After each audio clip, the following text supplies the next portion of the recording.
বামেদের সঙ্গে জোটটা রক্ষা করা গেল না কেন? যারা বড় দল, যারা এত কিছু ভাবেন, দীর্ঘদিনের রাজনীতি করছেন, তারা কেন রক্ষা করলো না? যদি কেউ বলে যে 12টাতে রিজিট আমরা ছিলাম, সম্পূর্ণ অসত্য তথ্য দিচ্ছে তারা। দীপশিতা দির বিরুদ্ধে আমরা প্রার্থী দিয়েছি, তাহলে আমরা প্রশ্ন করতে পারি হাবিব শেখের বিরুদ্ধে মোহাম্মদ সেলিমকে কেন দেওয়া হলো ওখানে? আমরা সাংবাদিক সম্মেলনের সময় দেখছিলাম ওনার মেসেজ সেলিমের ফোনে আসে যে ওরাও মিউচুয়ালি এগ্রি করেছেন ডায়মন্ড হারবার নিয়ে কোনো বিরোধ থাকতে পারে না। সেখানে আপনার পিছিয়ে যাওয়া নতুন করে প্রশ্নচিহ্ন তুলে দিয়েছে। তাহলে আমার পিছিয়ে যাওয়া নয়, দল আমাকে কন্টেস্ট করতে দেয়নি। আপনার বিরুদ্ধে অভিযোগ করেছেন বোধহয় তৃণমূলের সঙ্গে একটা সেটিং হয়ে গেছে, কেউ বলছেন বিজেপির সঙ্গে সেটিং হয়ে গেছে। আমি বলছি সংখ্যা বলুক, অত টাকা নির্দিষ্ট করে বলুক, তারপরে প্রমাণ করবার দায়িত্ব তো তাদের থাকবে একটা। কংগ্রেসকে প্রশ্ন করছে না কেন রাজনৈতিক বিশ্লেষকরা? কেন করছে না রাজনৈতিক বিশ্লেষকরা যে তোমরা কেন জোটেতে ঠিকঠাক আসলে না? আইএসএফকে তোমরা অচ্ছুত করে রেখেছিলে কেন?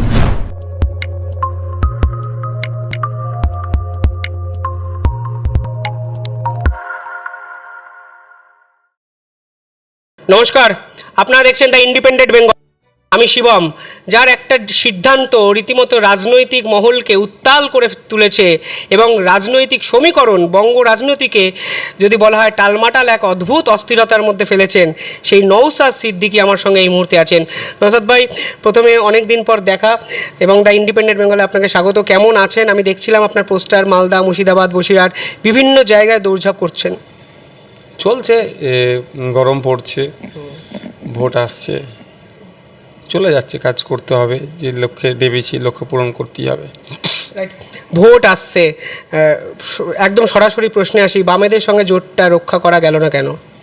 আমরা রক্ষা করার সর্বোচ্চ স্তরে পৌঁছেছিলাম, দেয়ালে আমাদের পিঠ থেকে গিয়েছে রক্ষার পরে, এরপর আর জায়গা ছিল না। কিন্তু যারা বড় দল, যারা এত কিছু ভাবেন, দীর্ঘদিনের রাজনীতি করছেন, তারা কেন রক্ষা করলো না বা সেটা মনে হয় তাদের কাছ থেকে ক্লারিফিকেশন চাওয়া ভালো। কারণ আপনাদের একটু জাস্ট বলে রাখি, আপনার মাধ্যমে আপনার দর্শক বন্ধুরাও দেখবেন, বিভিন্ন মতদর্শের মানুষ আছেন আপনার দেখে।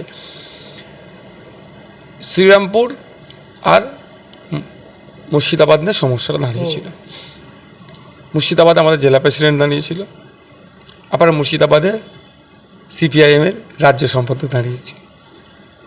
যখন দুটো সিটের সমস্যা হচ্ছে, আমরা তার আগে 14, 12, 10, 9, 8 অবধি এসে দাঁড়িয়েছি, রিজিট ছিলাম। তারপরেও আমরা বলেছিলাম যে আমরা প্রয়োজনে আমাদের কনসিডার করবো, এক কথায় মুর্শিদাবাদ সিটটাকে আমরা তুলে নেব। তাহলে আমাদেরকেও তো একটা ছাড়তে হবে, আমাদের তো দিয়ালে পিঠ থেকে গিয়েছে। কিন্তু সেই জায়গায় যদি রিজিট থাকে, লেফট ফ্রন্ট, কিছু করার আর নাই। আপনারা সর্বশেষ কটা সিটে মেনে নিতে রাজি হয়েছিলেন? 7টা। ওরা এবং বামেদের পক্ষ থেকে কি বলা হয়েছিল আপনাকে? মানে আমি এই প্রশ্নগুলো জিজ্ঞাসা করছি কারণ সাধারণ মানুষের কাছে এই তথ্য নির্ভর এই বিশ্লেষণটা নেই। 3টে 4টে পর্যন্ত, বসিরহাট বারাসাতের মধ্যে একটা, এখানের মধ্যে একটা, ওই রকম করে 3 থেকে 4টে, 3টে করছিল। বলে রাখা দরকার, বিকাশ রঞ্জন ভট্টাচার্য মহাশয় অনেক চেষ্টা করেছিলেন, সত্যি অস্বীকার করব না তো, কিন্তু দুঃখের বিষয় তার কথাকে হয়তো সেই অর্থে তিনি তো ফাইনাল চূড়ান্ত সিদ্ধান্ত তিনি সেই অথরিটির মধ্যে নাই, তো তাকে রাখেনি। কেন রাখেনি প্রশ্ন আমি তো করতে পারি না।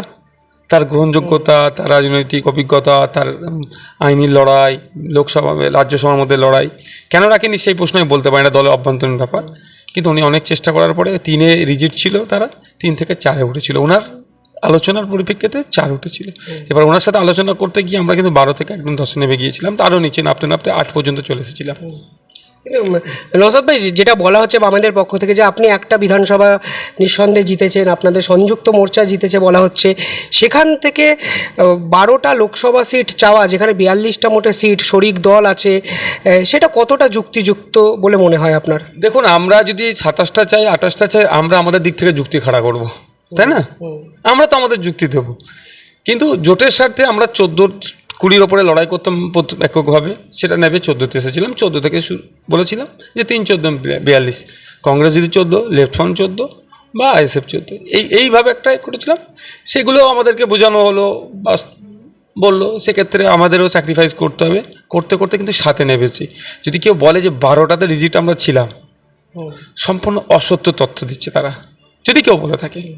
না, এখানে আপনারা 14, কংগ্রেস 14, লেফট ফ্রন্টের মধ্যে আরো ওদের অনেক ইকুয়েশন আছে। লেফট ফ্রন্টের মধ্যে কি ইকুয়েশন আছে তো লেফট ফ্রন্ট বুঝবে। আমরা তো সিপিএম এর সাথে বা সিপিআই এর সাথে জোট করছি না, আমরা জোট করছি লেফট ফ্রন্টের সাথে, যার চেয়ারম্যান বিমান বসু মহাশয়, আমরা তার সাথে করছি। এবার সেটা সেই মতো হবে, সেটা তো বিমানবাবু বলবেন, বা যে এই সিটে হচ্ছে না বা সেটা আলাদা কথা। সেই হচ্ছে না বলার পরেই তোমরা ছাড়তে ছাড়তে সাথে চলে আসিছি, তারপরে আর করা সম্ভব হলো না আপনাদের? আপনাদেরকে দিয়ালে পিঠ থেকে গিয়েছে।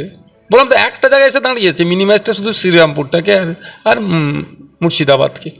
তাহলে আমরা মুর্শিদাবাদটা অলরেডি ছাড়তে প্রস্তুত ছিলাম, ছেড়ে দেবো বলেছিলাম। শ্রীরামপুর নিয়ে এত প্রশ্ন, শ্রীরামপুরে দীপশিতা ধরকে ক্যান্ডিডেট করা হয়েছে। মোহাম্মদ সেলিম একটা ইন্টারভিউ ক্লিপিংস দেখাবো আমি দর্শকদের। বলা হয়েছে সৃজন, দীপশিতারা ভবিষ্যতের বাম রাজনীতির বাহক। যারা আগামী 25 বছর বাম রাজনীতি এবং বাংলা রাজনীতিকে ডমিনেট করবে, মানুষ আশীর্বাদ করলে সংসদে প্রতিনিধিত্ব করবে, তাদের যদি তুমি এখন বিরোধিতা করো, তাহলে আমাদের অবর্তমানে বামেদের সঙ্গে কখনোই যারা আজকে বিরোধিতা করছে তাদের সঙ্গে নতুন করে আর এই সম্পর্ক গড়ে উঠবে না। তো দীপশিতার বিরুদ্ধে ক্যান্ডিডেট দেওয়া মানে তো আপনি পুরো জোটটাকে তো অস্বীকার করছেন এবং বামেদের সঙ্গে সম্পর্কটা সারা জীবনের জন্য ছিন্ন করছেন। দেখুন, কেউ যদি মনে করে সারা জীবনের জন্য ছিন্ন করে রাখতে চায়, তাতে আমাদের কোনো অসুবিধা নেই, কিন্তু আমরা ছিন্ন করছি না। কেউ যদি এটাকে একবার প্রচ্ছন্ন হুমকি দেয়, সেটা তো ছোট্ট দল হলেও মেনে নেওয়া যায় না। আর দ্বিতীয় কথা হচ্ছে, যদি আপনি বলেন দীপশিতা দির বিরুদ্ধে আমরা প্রার্থী দিয়েছি, তাহলে আমরা প্রশ্ন করতে পারি হাবিব শেখের বিরুদ্ধে মোহাম্মদ সেলিমকে কেন দেওয়া হলো ওখানে? প্রশ্ন তাহলে করা যেতেই পারে।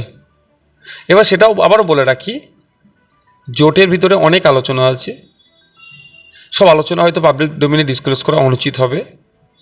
তারাও জানেন, তারাও স্বীকার করবেন কি কি কথা বলেছে আমাদের উদ্দেশ্যে, বা সেগুলো সবটা আমি পাবলিক ডোমেনে ডিসক্লোজ করতে চাই না, কারণ কনফিডেন্সিয়াল আলোচনা কনফিডেন্সিয়াল লেভেলই থাকা দরকার, লেভেলটা। কিন্তু শ্রীরামপুর আর যাদবপুর দুটো থেকে হোল্ড করার কথা ছিল, যে ঠিক আছে বাকি যেগুলো নিয়ে হচ্ছে একটা আলোচনা টানা হিচড়া যেটা হচ্ছে, যাই এরকমই হয়, একটা তুমি একটা নেবে আমি একটা নেবে করতে করতে শেষে এসে দাঁড়াবে শ্রীরামপুর আর যাদবপুর, এটা নিয়ে আলোচনা হবে। কিন্তু তা না করে কি করলো, প্রার্থী ঘোষণা করে দিল। কাদের সাথে আলোচনা করেছিল? যাদবপুর নিয়ে আপনি বলছেন, যাদবপুর বামেদের লোকসভা নির্বাচনের ইতিহাস বলছে ওটা যাদবপুরের বামেদের একটা গড়, স্বাভাবিকভাবে ওটা তো ছাড়বে না বলে তো ওটা। আমি একটা কথা বলি আপনাকে, হয়তো অনেকের কাছে এই কথাটা তিতে লাগতে পারে, কিন্তু কিছু করার নেই। গড় কি? তাহলে তো কংগ্রেস দেশ স্বাধীনের পর থেকে সারা দেশে গড় ছিল, তাহলে কংগ্রেস অন্যকে স্পেস দেবে না। 34 বছর লেফট ফ্রন্ট পশ্চিমবাংলা শাসন করেছিল, তাহলে অন্যকে স্পেস দেবে না? গড় ছিল। একটা সময় মানুষ ভোট দিত, আমিও অস্বীকার করছি না, কিন্তু এখন সেই 1952 সালের পর থেকে 1977-এর পর থেকে যে ঘটনা ঘটে আছে, বা যে পরম্পরা যদি এখনও আপনি চালাতে চান, আমার মনে হয় ভুল হবে। আপনি বলেন আমাদের ডিমান্ডের কি ভুল ছিল, যে একটা লোকসভার মধ্যে একটা সিট আমরা জিতে আছি 1,09,000 ভোটে, সেখানে আমরা লিড ছিলাম। স্বাভাবিকভাবে জোটের স্বার্থে, জোট ধর্ম পালন করার স্বার্থে লেফট ফ্রন্ট কোটা ছেড়ে দেওয়া উচিত ছিল। তারপরেও কিন্তু আমরা বলেছিলাম, সিরিজানদা যেখানে দাঁড়িয়েছে ওটা আমরা ছেড়ে দেবো, আমাদের ক্লেমটা ছিল ওটার উপরে, কিন্তু তারপরেও বলেছিলাম আমরা ছেড়ে দেবো জোটের স্বার্থে, জোট ধর্ম পালন করার স্বার্থে। যদি ওখানেও আমরা ছেড়ে দিলাম, মুর্শিদাবাদও ছেড়ে দিলাম, সব জায়গায় ছাড়তে ছাড়তে দিয়ালে আমার পিঠ থেকে গেছে। বসিরহাট, উলুবেড়িয়া এইসব আসন নাকি অফার করা হয়েছিল, ভাবে হয়নি। গড়ে বসিরহাট বারাসাতের মধ্যে বারবারই বলেছে একটা নিতে হবে, অন্য একটা তুমি পচা, মানে আমাদের ভাষায় পচা সিট নিতে হবে। কোনোটাই পচা নয়, আমি জাস্ট বললাম, এই শব্দটাকে আমি তুলে নিচ্ছি, শব্দটা বলা আমার উচিত হয়নি, আমি তুলে নিচ্ছি। বসিরহাট বারাসাতের মধ্যে একটা নিতে হবে, এই ধরনের একটা করে দিয়ে রেখেছিল। ব্যাপারটা হচ্ছে দেখুন, সাংগঠনিক বাস্তবতাকে মাথায় রেখে তো জোটটা করতে উচিত ছিল। হ্যাঁ, এখন আমরা একক লড়াই করছি, আমরা আমাদের মতো প্রার্থী দেবো। কোনখানে সংগঠন দুর্বল আছে, কোনটা সবল আছে, সেটা আর এখন তো দেখার বিষয়ও নয়, তাদের অন্যদের দেখার বিষয় না, যেহেতু জোটে নেই। কিন্তু যখন আমরা দিয়েছি, আমরা যে সিটগুলো বলেছিলাম ডিমান্ডে আমরা কিছু ভুল রাখিনি, যে এমন একটা পারসেপশন তৈরি করা দরকার, নর্থ থেকে সাউথ বেঙ্গল দুটো বেঙ্গলেই এমন পারসেপশন করা দরকার যে ভোটটাকে একদম একটা ভাঁড়ে আসবে, সেটা বিরোধী ভাঁড়। সহজেই আমরা বিজেপি তৃণমূলকে হারাতে পারবো, সে চেষ্টা চালিয়ে গিয়েছি। কিন্তু ভুলে যাচ্ছি না যে তৃণমূলের বিরুদ্ধে লড়াই করবে বলছে, সেই তৃণমূল যে জোটের মধ্যে ছিল লেফট, কিন্তু সেই দিল্লিতে গিয়ে তাদের জোটের সাথে একসাথে বসেছে, বিহারও বসেছে আর আপনার ব্যাঙ্গালোরও বসেছে। আপনার কি কোথাও গিয়ে ডিসিশন নেওয়ার সময় এই মনস্তাত্ত্বিক কারণগুলো কার্যকরী মানে কাজ করেছে? না, এটা কোনো কাজ করে না। একটা সময় তারা ছিল, কিন্তু তারা তো ছেড়ে বেরিয়ে এসেছে। আর আমরা তো আহ্বান বারবার করেছি, তোদেরকে ছেড়ে চলে আসুন, তৃণমূলের সাথে একসাথে যাওয়া যায় না। না এটা করেছে বলে ওটা করতে হবে, এটা ব্যাপার নয়। কি বলে আমরা 7টাতে পর্যন্ত নেমেছি। কিন্তু মোহাম্মদ সেলিম নিজে বলেছিলেন আপনার প্রচারে যাবেন ডায়মন্ড হারবারে যদি প্রার্থী হন। যেদিন বামেরা প্রার্থী ডিক্লেয়ার করেন ওদের ডায়মন্ড হারবার প্রার্থীর লিস্ট থেকে ওদের নাম কেটে দেওয়া হয়েছিল, কারণ আপনি ডায়মন্ড হারবারে দাঁড়াতে চেয়েছিলেন বলেছিলেন। দেখুন কার লিস্ট থেকে কে কেটেছে তো আমি বলতে পারবো না। তিনারা হয়তো কেটে রাখতেও পারেন, না রাখতেও পারেন, সেটা তাদের একান্ত ব্যক্তিগত ব্যাপার। তবে আমি একটা কথা বলি, ঘোষণার আগে পর্যন্ত আমার যে জায়গায় দাঁড়িয়েছিলাম, যেহেতু ঘোষণা হয়ে গেছে সে জায়গায় তো আর দাঁড়িয়ে থাকতে পারি না, কিছু বাধ্যবাধকতা আছে। দলটাও চালাতে গেলে দলের একটা পরিকাঠামো আছে। হয়তো লেফট ফ্রন্টের মতো অত বড় পরিকাঠামো নেই, আলিমুদ্দিন স্ট্রিটের মতো আমাদের অত বড় পার্টি অফিস নয়, বা অত পুরাতন দল নয় কিন্তু আমাদের ছোট্ট দল, ছোট্ট পার্টি অফিস। কিন্তু আমরা চেষ্টা করছি গ্রাসরুট লেভেল থেকেই বা শুরু থেকেই আমাদের বিগিনিং স্টেজ থেকে আমাদের শৃঙ্খলাবদ্ধ হওয়ার বা এই দলীয় শৃঙ্খলার বাইরে না যাওয়া। সেক্ষেত্রে আমি আমার ঘোষণা করেছিলাম, আমি বলেছিলাম আমার ইচ্ছের কথা। দল আমাকে সেই জায়গায় দেয়নি, বেশ কিছু কারণ উল্লেখ করেছে, নিশ্চিতভাবে আপনার কারণগুলো শুনেছেন। তো এক্ষেত্রে আমার কন্টেস্ট করা হচ্ছে না। আর মোহাম্মদ সেলিম সাহেবের কাছ থেকে শুধুমাত্র ডায়মন্ড হারবারে আমার হয়ে প্রোগ্রাম করবে এটা আমি আশা করিনি। আমি চেয়েছিলাম মোহাম্মদ সেলিম সাহেব, অধীর রঞ্জন চৌধুরী, দীপশিতা দি, সৃজনদা থেকে শুরু করে, সায়নদা থেকে শুরু করে, আমাদের যারা আছেন তাপসদা থেকে শুরু করে, বিশ্বজিৎ দা, আমাদের মাস্টার মুসা যারা আছেন, সবাই ঐক্যবদ্ধ হয়ে সারা রাজ্যের 42টা সিটি আমরা ক্যাম্পেইন করব এবং বিজেপি তৃণমূলকে কোণঠাসা করে দেবো, এটা চেয়েছিলাম। কিন্তু আপনি যেহেতু আগে থেকে একটা পূর্ব নির্ধারিত ঘোষণা হয়েছিল, বাম নেতৃত্বরা ভেবেছিলেন যে ওই সিটটা আপনি লড়বেন এবং ওটা সহমত পোষণ করেন। এবং কংগ্রেসের যে প্রদেশ কংগ্রেস চেয়ারম্যান, আমরা সাংবাদিক সম্মেলনের সময় দেখছিলাম ওনার মেসেজ সেলিমের ফোনে আসে যে ওরাও মিউচুয়ালি এগ্রি করেছেন ডায়মন্ড হারবার নিয়ে কোনো বিরোধ থাকতে পারে না।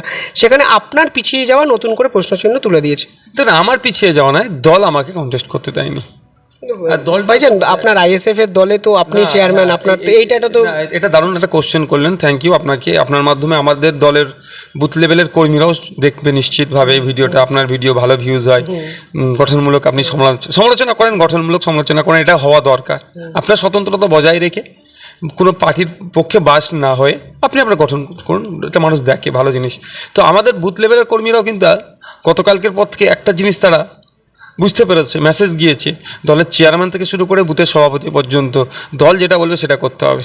এটা আমি বারবার প্র্যাকটিস এটা করি আমি। হ্যাঁ, আমাদের দলে আমি চেয়ারম্যান হতে পারি, দলের প্রতিষ্ঠাতার ভাই হতে পারি, কিন্তু দলের মধ্যে যে ডেমোক্রেসি প্র্যাকটিস করছি আমরা, সেটাকে আমরা মান্যতা দিই।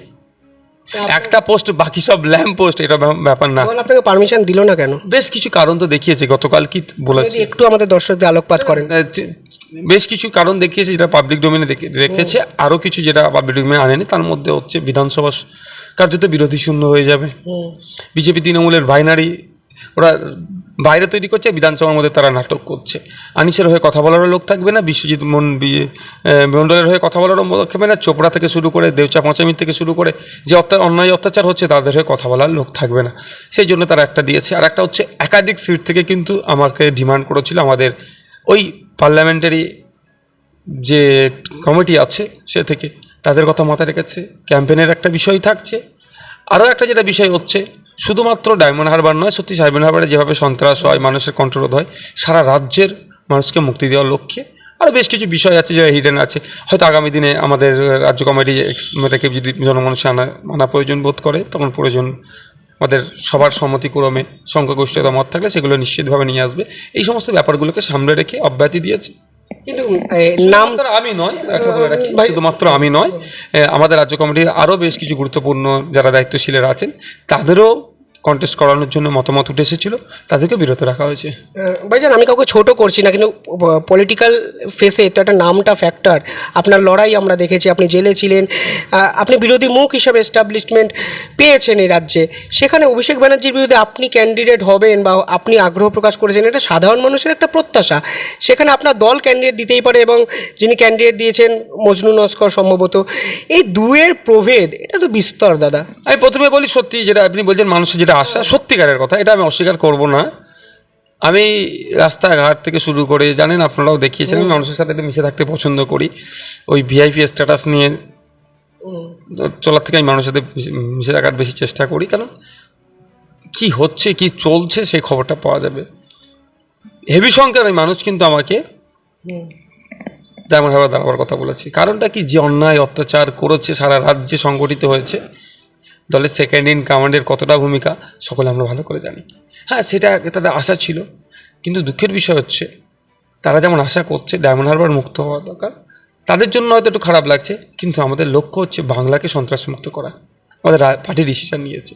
হ্যাঁ, আপনি বলতে পারেন যে নওশাদ সিদ্দিকী যেভাবে পরিচিতি মুখ হয়ে গেছে, মজনু লস্কর সেভাবে পরিচিতি মুখ নয়। ঠিক 2021 সালের আগেও কিন্তু নওশাদ সিদ্দিকী মজনু লস্করের জায়গাতেও তারও পিছনে ছিল। কারণ হচ্ছে মজনু লস্কর হচ্ছে রাষ্ট্রপতি পুরস্কারপ্রাপ্ত একজন স্বেচ্ছাসেবক কেন্দ্র সরকারের, তিনি পুরস্কারপ্রাপ্ত। 2024 থেকে তার পরিচিতি লাভ করবে, সেও আগামী দিনের লিডার হয়ে উঠবে। হ্যাঁ, হয়তো নওশাদ সিদ্দিকী ডাইরেক্ট ওখানে কন্টেস্ট করছে না, কিন্তু আইএসএফ ওখানে কন্টেস্ট করছে, সুতরাং নামটা মজনু লস্কর, নওশাদ সিদ্দিকী কিন্তু ওখানে থাকছে। এই যে জোট রক্ষা করার জন্য বামেরা বলেন যে আপনি ভেঙে বেরিয়ে চলে এসেছেন, আপনি বলছেন বামেরা ভেঙে চলে এসছে, বৃহত্তর সমর্থক যারা আপনাকে বিভিন্ন ক্ষেত্রে সমর্থন করেছেন একাধিক ক্ষেত্রে, তাদের একটা আশাহত হয়েছে, তারা বিভিন্ন জায়গায় সোশ্যাল নেটওয়ার্কে কমেন্টও করছেন এবং আপনার বিরুদ্ধে অভিযোগ করেছেন বোধহয় তৃণমূলের সঙ্গে একটা সেটিং হয়ে গেছে, কেউ বলছেন বিজেপির সঙ্গে সেটিং হয়ে গেছে। আমি এমন একটা জায়গায় দাঁড়িয়ে আছি, ডায়মন্ড হারবার যদি দল আমাকে অনুমোদন দিত, তাহলে শুভেন্দু অধিকারীর কাছ থেকে কত মাল খেয়ে তুমি অভিষেক বীরের বিরুদ্ধে লড়াই করছো, এই তকমাটা লাগতো। দল এখন অনুমোদন দেয় না, তাহলে অভিষেকের কাছ থেকে কি মাল নিয়েছো, নিয়ে তুমি সাইড কেটেছো, এটা মানসিক আমার প্রস্তুতি আছে, কারণ এগুলো হবে।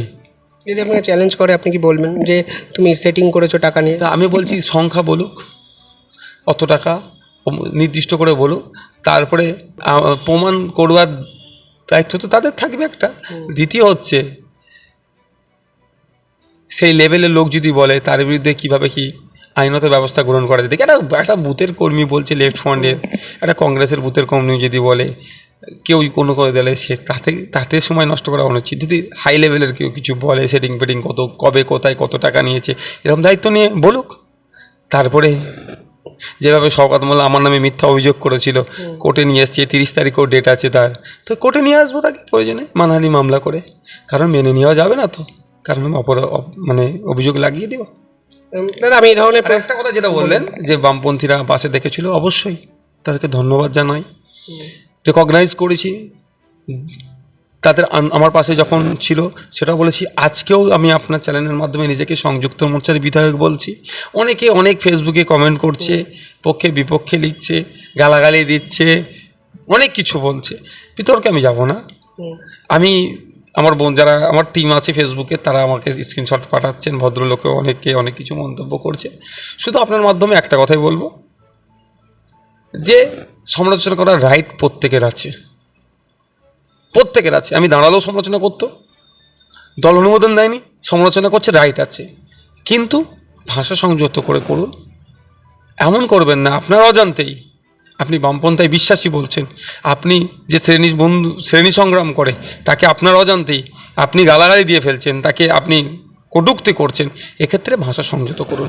আর আপনার মাধ্যমে আমি আইএসএফের বুথ স্তরের কর্মীদেরকে তোমরা বার্তা দিই, সমর্থকদেরকে বলবো, ভালোবাসার মানুষদেরকে বলবো, কেউ যদি আইএসএফ বা নওশাদ সিদ্দিকী সম্পর্কে কোনো বাজে মন্তব্য করে, তার প্রতি উত্তর বাজে মন্তব্য করে করতে হবে, এটা মোটেও করবেন না। আমাকে একটা জায়গায় খারাপ লেগেছে, আমি আপনার মাধ্যমে বলছি। একটা আমাকে স্ক্রিনশট দিয়েছে আমার টিম, যে বিমানবাবুকে বয়স্কর আরও একটা প্রচলিত শব্দ প্রয়োগ করছে।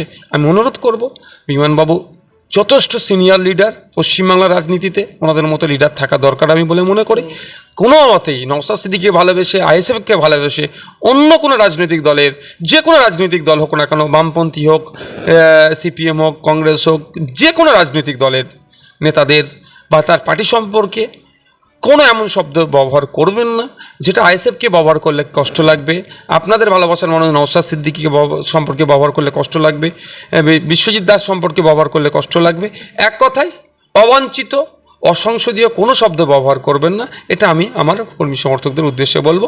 কেউ খারাপ শব্দ ব্যবহার করলেও আপনারা যদি পারেন প্রতি উত্তর সংযতভাবে দিতে পারলে দেবেন, অন্যথা ইগনোর করুন।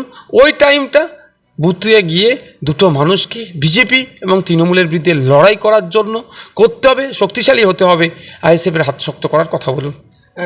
নওশাদ, আমি এই ধরনের প্রশ্ন করি না, বাট করতে হচ্ছে, কারণ তথ্য বলছে যে কোনো জায়গায় যে জায়গাগুলো আপনি প্রার্থী দিয়েছেন, সংখ্যালঘু ভোট ব্যাংকের একটা কাটাকুটির একটা বিষয় পরিকল্পনা রাজনৈতিক বিশ্লেষকরা ইতিমধ্যেই করতে শুরু করে দিয়েছেন। আপনার দিকে ভোট গেলে বিজেপির কিছুটা সুবিধা হবে, ভোট না এলে তৃণমূলের কিছুটা সুবিধা হবে।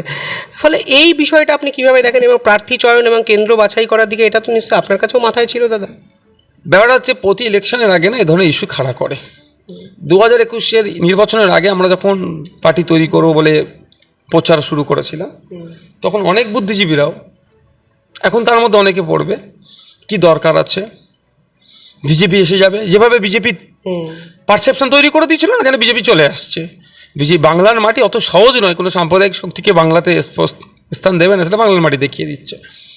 পারসেপশন যেভাবে তৈরি করেছিল যে বিজেপিকে আটকানোর জন্য নাকি তৃণমূলই না, এবার কি দরকার আছে, এবার থেকে বিরত থাকা দরকার, এবার কন্টেস্ট করা দরকার নয়, পঞ্চায়েত থেকে শুরু করবে, সামনে বিধানসভা আছে, সামনে লোকসভা আছে, এতে করবে কথা বলেছিল। যদি আমরা সেই সময় চুপ করে বসে যেতাম, তাহলে এই সংযুক্ত মোর্চার একজন কণ্ঠ হয়ে যে বিধানসভার মধ্যে কৃষকদের কথা, শ্রমজীবী মানুষের কথা, পার্শ্ব শিক্ষকদের কথা, রিপোর্ট মানে আপনার সাংবাদিকদের কথা, সংখ্যালঘু থেকে শুরু করে সংখ্যাগুরুদের থেকে শুরু করে ডিএর কথা, এক কথা আপামার জনগণের যে দাবিটা আমরা তুলতে পারছি, আইনি সত্তা থেকে শুরু করে ওয়াকফ প্রপার্টি থেকে শুরু করে ভাঙড়ের যে অনুন্নত করে রাখা হচ্ছে শিক্ষা, স্বাস্থ্য, কর্মসংস্থান, রাস্তাঘাট, বাস গাড়ির যে অবস্থা, সারা রাজ্যের যে সমস্ত বিষয়গুলো তুলে ধরেছি, সেটা পারতাম না।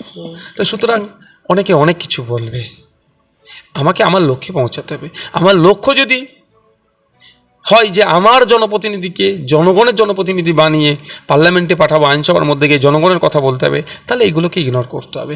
কারণ এদের কথা যদি আপনি শোনেন, এনাদের কথা যদি আপনি শোনেন, যারা রাজনৈতিক বিশ্লেষকদের কথা যদি আপনি শোনেন, তাহলে আপনাকে ক্রমশ পিছিয়ে যেতে হবে। কারণ যখন সন্দেশখালীর শাহজাহানকে তৃণমূলের পক্ষ থেকে ক্লিনচিট দেওয়া হচ্ছিল, এই রাজনৈতিক বিশ্লেষকদেরকে সেই অর্থে খুঁজে পাওয়া যায়নি। রাতের অন্ধকারে যখন পিঠের তৈরি করার জন্য ডাকতো, মায়েদের সাথে অন্যায় করা হতো, এই রাজনৈতিক বিশ্লেষকরা কোথায় ছিল? বকটুয়ে যে হত্যাযজ্ঞ চালালো, তখন রাজনৈতিক বিশ্লেষকদেরকে সেই অর্থে মার্কেটে খুঁজে পাওয়া যায়নি। আনিসকে যেভাবে হত্যা করা হলো, রাজনৈতিক বিশ্লেষকদেরকে খুঁজে পাওয়া যায়নি। হাজার হাজার বিঘে ওয়াকফ সম্পত্তি বেহাত হয়ে যাচ্ছে, রাজনৈতিক বিশ্লেষকরা দুটো কথা বলছে না কেন?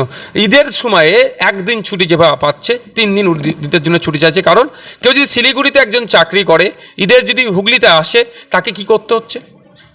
রাতেই তার পরের দিনে চাকরি ধরতে হবে, জয়েন করতে হবে, তাকে রাতেই চলে যেতে হচ্ছে। ঈদটা মুসলিম সমাজের সর্ববৃহৎ একটা উৎসব, সেটাতে সে অ্যাটেন্ড করতে পারছেন। এই বিষয়ে রাজনৈতিক বিশ্লেষকরা কোনো কথা বলছে না। আর শুধু তাই নয়, প্রতিবারে দেখছি ঈদের আগের দিন, ঈদের পরের দিনে এক্সাম হয়ে যাচ্ছে। এর বিরোধিতা করতে কোনো রাজনৈতিক বিশ্লেষকরা দেখছে না। সুতরাং আমরা ইতিপূর্বে 17 বার পার্লামেন্টে ভোট দিয়ে পাঠিয়েছি। কার উপকার হবে, কাকে আটকাতে হবে, কাকে জিত পাঠাতে হবে, এই দায়িত্বটা নিয়ে দিনের শেষে আমাদের নিটফল 0 হয়েছে। সুতরাং সময় এসেছে, আর অপেক্ষা নয়। আমরা ঠিক 2021-এ যেভাবে অন্যের কথাকে উপেক্ষা করে রাজনীতির ময়দানে এসেছি বলে কিছুটা হলেও বিধানসভার মধ্যে মানুষের কথা বলছি, ঠিক 2024-এ আমরা একইভাবে আমরা পার্লামেন্টের মধ্যে যেতে চাই। তবে একটা কথা, আপনি যে ভোট কাটাকাটির কথা বলছেন, কংগ্রেসকে প্রশ্ন করছে না কেন রাজনৈতিক বিশ্লেষকরা? কেন করছে না রাজনৈতিক বিশ্লেষকরা যে তোমরা কেন জোটেতে ঠিকঠাক আসলে না? আইএসএফকে তোমরা অচ্ছুত করে রেখেছিলে কেন? রাজনৈতিক বিশ্লেষকরা কেন বামপন্থীদেরকে প্রশ্ন করছে না, বামফ্রন্টকে, যে কেন শ্রীরামপুর আর মুর্শিদাবাদে সমস্যা হচ্ছিল, আপনারা এটাকে সমাধান করলেন না? এই কোশ্চেনটা তো আসবে। আমরা তো যাদবপুর ছাড়তে প্রস্তুত ছিলাম, আমরা তো বাকি সিটে তো লড়াই করার জন্য ছেড়ে দিবার, আমাদের যে ক্ষমতা যতটা আছে বা যতটুকু আছে সমস্তটা দিয়ে লড়াই করার চেষ্টা করবো। যাদবপুরে আপনারা প্রথমে বলেছিলেন বিকাশবাবু প্রার্থী হলে আপনারা ছাড়বেন, পরে সৃজন হয়েছে, তারপরেও আলোচনা হয়েছে, তো বিকাশবাবুর সাথে আলোচনা হয়েছে, জানি আমি, বিকাশবাবু ফোন করেছিলেন, কথা আলোচনা হয়েছে। তারপর থেকে আমরা বলেছি ঠিক আছে, আমরা যাদবপুরে ছেড়ে দিচ্ছি, আমরা প্রস্তুত ছিলাম। শ্রীরামপুরটার জন্য পারলেন? হ্যাঁ, হয়তো দেখুন দেয়ালে পিঠ ঠিক আছে, যদি মনে করেন সবটাই আমাদের মাথার ওপর দিয়ে আপনারা এ করে নেবেন, সেটা তো হয়ে আপনাকে মিনস আমি লেফট ফ্রন্টের কথা বলছি, যদি লেফট ফ্রন্ট মনে করে সবই ওনারা নিয়ে নেবে, তাহলে তো কিছু করার নেই। যাক নওশাদ ভাই, কিন্তু আপনাকে যারা ভোট দেবেন, এই ভোট কাটাকাটিতে সুবিধা কার হবে, এটা তো একটা বড় প্রশ্ন। এটা তো মানুষ, এটা এই ইকুয়েশনটাই তো বারবার আসবে, নওশাদ সিদ্দিকী আর আইএসএফ যা ভোট পাবেন, এটা বিজেপির সুবিধা হয়ে যাবে। এই সুবিধা অসুবিধা করতে করতে 17 বার আমরা পার্লামেন্টে পাঠালাম, লাভটা আমাদের কি হলো? সুবিধা অসুবিধার কথা মাথায় আমাদের ঢুকিয়ে দেওয়া হয়। আজকের ডেটে বিজেপির সবথেকে বড়, তৃণমূলের সবথেকে বড় শিখি বিজেপি। আর কোন ইস্যু আছে তৃণমূলের ভোট চাওয়ার? সিএ করে নাকি দেশ থেকে তাড়িয়ে দেবে, এনআরসি করে নাকি বেনাগরিক করে দেবে, আর বিজেপি এসে গেলে নাকি গোমাংস খেতে দেবে না, এই ভয় দেখি একটা অংশের ভোট কেউ লিখেছে। বিজেপি এসে গেলে বিভাজনের রাজনীতি করবে, বাস্তব এটা কিন্তু বাস্তব কথা। বিভাজন এই বিজেপি ছাড়া আর কোনো ইস্যু আছে না? তো কথা হচ্ছে এটাকে বন্ধ করার জন্য তো লেফট ফ্রন্ট কংগ্রেসের ভূমিকা কি? আজকে লেফট ফ্রন্ট কংগ্রেসের মধ্যে থেকে অনেক কথা বলবে। 2019 সালে রায়গঞ্জের কথা বলছি, সিটিং এমপি কে ছিলেন ওখানে 2019-এ? মোহাম্মদ সেলিম। মোহাম্মদ সেলিম। কংগ্রেস কি করেছিল সেই সময় আমরা ভুলে যাচ্ছি না। 18টা সিট পেয়েছিল। আমি যদি তথ্য তুলি, ভোট কাটাকাটির তথ্য যদি বলি, তাহলে ভোট কাটুয়া তো সিপিএমকে বলে দিতে পারে, কংগ্রেসকে বলে দিতে পারে। 2021-এ 77টা সিট জিতেছিল। যদি ভোট কাটাকাটির বলি কথা, তাহলে 76টা সিটে কিন্তু কংগ্রেস আর লেফট ফ্রন্ট সেখানে প্রার্থী দিয়েছিল। আমরা জোটে 28টা দিয়েছিলাম, 4টে এক্সট্রা দিয়েছিলাম। আর আমাদের সাথেও জোট ধর্ম রক্ষা করেনি। বামফ্রন্টের চেয়ারম্যান স্যারকে আমি একাধিকবার বলেছিলাম, নদিয়া জেলায় প্রার্থীর বিরুদ্ধে প্রার্থী দিয়েছিল, দেগঙ্গাতে প্রার্থীর বিরুদ্ধে প্রার্থী দিয়েছিল, তারপরেও কিন্তু আমরা চেষ্টা করে গিয়েছিলাম। একটা সিটে শুধু যদি বলেন, আমাদের যেগুলো লড়াই করছি সেখান থেকে মাত্র একটা সিটে বেরিয়েছে। 76টা সিটে কিন্তু বিজেপি বেরিয়েছে, যেখানে কন্টেস্ট করেছে লেফট ফ্রন্ট আর কংগ্রেস। এর জবাব কিন্তু যদি বাংলার মানুষ চাই দিতে হবে। আমি একদম শেষ পার্টে আসি। যখন আপনি জেলে গেছিলেন, বামপন্থীরা রাস্তায় নেমেছিল, প্ল্যাকার্ড হেঁটেছিলেন, যে বিমান বসুর বিরুদ্ধে আপনি এখন অভিযোগ করছেন বিভিন্ন ক্ষেত্রে, তাকে আমি রাস্তায় হাঁটতে দেখেছিলাম রামলীলা ময়দানে। মোহাম্মদ সেলিম হেঁটেছিলেন। আপনাদের আইনজীবীরা, একাধিক বাম আইনজীবী, বিকাশবাবু নিজে আপনার জন্য লড়াই করার চেষ্টা করেছেন। কোথাও গিয়ে নীতি, নৈতিকতা এই শব্দগুলো তো থেকে যায়। ফলে আলটিমেটলি নীতির কাছে কি নওশাদ সিদ্দিকী মাথা নোয়ালো না? নওশাদ সিদ্দিকী যখন জেলে ছিল, লেফট ফ্রন্ট থেকে শুরু করে বিভিন্ন রাজনৈতিক দল, আইএসএফ সবাই আন্দোলনে নেমেছে, সেটাকে আমরা রিকগনাইজ করি, কোনোদিন অস্বীকার করছি না। আইনি লড়াই, বামপন্থীদের একটা অংশের অ্যাডভোকেটসরা বিকাশ স্যারের নেতৃত্বে যথেষ্ট লড়াই দিয়েছে, সেটাকে কোনোদিন অস্বীকার করিনি, আজকেও করবো না, রিকগনাইজ করছি। কিন্তু আপনি যদি বলেন আমার হয়ে আন্দোলন করেছিল বলে, আমাদের হয়ে করেছিল বলে, তাহলে তোমাকে 3টে সিট দিয়ে তোমাকে নিয়ে থাকতে হবে, সেটাও কিন্তু আমি স্বীকার করতে পারলাম না। অনেকে বলে যে আপনাদের উত্থানটা বামেদের হাত ধরে, ওই ব্রিগেডের ওই সভা, এটা তো ঠিক। অনেকে সাপোর্টাররা আপনাদের পেজে গিয়েও বলছেন, আমি আসার আগে হোমওয়ার্ক করতে গিয়ে দেখছিলাম। দেখুন, লেফট ফ্রন্টের সাপোর্টাররা যেভাবে আমার কাছে যে খবর আসছে, সেভাবে এই গতকাল থেকে আইএসএফের মুন্ডুপাত করছে, এই টাইমটা যদি গ্রাসরুট লেভেলে দিত, তাহলে রেজাল্ট অনেক ভালো করবে তারা। এই সময়টা মূল্যবান সময়, তো একটা মানুষকে ধরে যদি বোঝাতে পারতো যে আইএসএফকে বিরুদ্ধে যে কথা করছে। আর আপনি নিশ্চিতভাবে ব্রিগেডের ময়দানে ছিলেন, ব্রিগেডের ময়দানে আইএসএফও কত লোক নিয়ে গিয়েছিল স্বল্প সময়ের মধ্যে, সেটা আপনি দেখেছেন। উত্থান প্রথম যে কথা বলছেন, আমাদের ছেলেরাও তো অনেকে বলছে লেফট ফ্রন্ট 12 বছর পার্টি অফিস খুলতে পারেনি, 6 বছর পার্টি অফিস খুলতে পারেনি। আইএসএফ পার্টি অফিসের সামনে আগাছা জন্মে গিয়েছিল, আইএসএফের ছেলেরা দাঁড়িয়ে থেকে গাছ পরিষ্কার করে লাল ঝান্ডা আইএসএফের ছেলেরা বেঁধে দিয়েছে, এটাও তো আইএসএফের ছেলেরা বলছে। একে অপরের হাত ধরে আমরা এগিয়ে গিয়েছিলাম। তো রেজাল্ট আমাদের খারাপ হয়েছে। কেউ যদি মনে করে সমস্ত ক্রেডিট আইএসএফই নিয়ে নেবে, সেটাও ভুল হবে। আর যদি উল্টো দিকে লেফট ফ্রন্ট বলে সমস্ত ক্রেডিট আমরা নেবো, তারাও যথাযথ করছে না।